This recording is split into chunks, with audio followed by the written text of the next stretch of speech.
అల్లూరి సీతారామరాజు జిల్లాలో ఎడతెరిపి లేకుండా కురిసిన వర్షాలకు మారేడుమిల్లి మండలంలో చెట్లు కూలి విద్యుత్ తీగలు తెగిపోయాయి. వారం రోజులుగా అంధకారంలో ఉన్న సున్నంపాడు, నూరిపాడు గ్రామాలకు విద్యుత్ పునరుద్ధరించారు.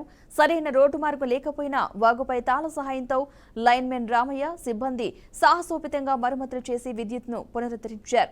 దీంతో వారికి గ్రామస్తులు కృతజ్ఞతలు తెలిపారు.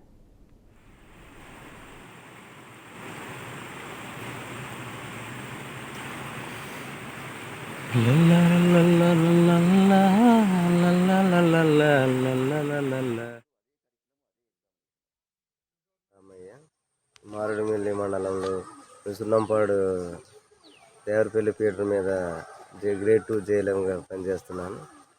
మేము నూరుపూడు అద్దరవీధి గ్రామానికి సప్లై ఇవ్వటానికి బ్రిడ్జి లేకపోవడం కారణంగా మన పాత మేము అప్పుడు కట్టిన తాళ్ళకి మేమే సాహసించి ముందడుగుగా సప్లై ఇవ్వాలనేసి కాన్సెప్ట్తో మేము వెళ్ళి పనిచేసి వాళ్ళకి కరెంట్ ఇచ్చాం సార్.